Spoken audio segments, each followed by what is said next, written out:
আসসালামু আলাইকুম। আসুন এক নজরে দেখে নিই গত ২৪ ঘন্টায় বিভাগীয় শহরে সর্বোচ্চ সর্বনিম্ন তাপমাত্রা কত ছিল।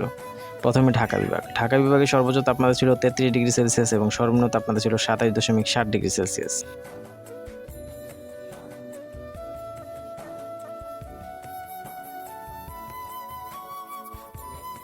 রাজশাহী বিভাগ। রাজশাহী বিভাগে সর্বোচ্চ তাপমাত্রা ছিল ৩৩.৫ ডিগ্রি সেলসিয়াস এবং সর্বনিম্ন তাপমাত্রা ছিল ২৬.৫ ডিগ্রি সেলসিয়াস।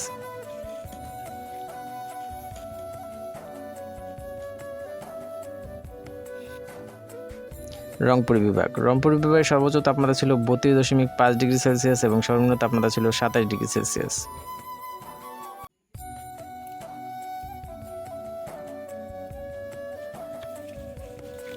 বরিশাল বিভাগ। বরিশাল বিভাগে সর্বোচ্চ তাপমাত্রা ছিল ৩১.৫ ডিগ্রি সেলসিয়াস এবং সর্বনিম্ন তাপমাত্রা ছিল ২৫.৫ ডিগ্রি সেলসিয়াস।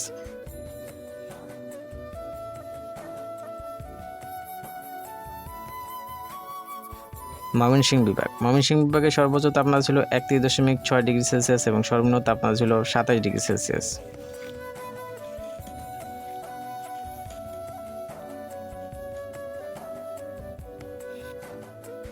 সিলেট বিভাগে সর্বোচ্চ তাপমাত্রা ছিল ৩১.১ ডিগ্রি সেলসিয়াস এবং সর্বনিম্ন তাপমাত্রা ছিল ২৫.৭ ডিগ্রি সেলসিয়াস।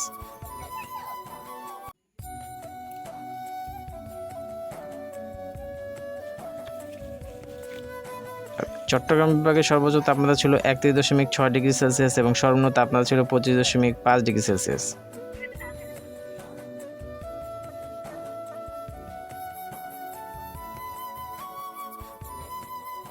খুলনা বিভাগে সর্বোচ্চ তাপমাত্রা ছিল ৩০.৮ ডিগ্রি সেলসিয়াস এবং সর্বনিম্ন তাপমাত্রা ছিল ২৭ ডিগ্রি সেলসিয়াস। এই ছিল বিভাগীয় শহরের সর্বোচ্চ সর্বনিম্ন তাপমাত্রা।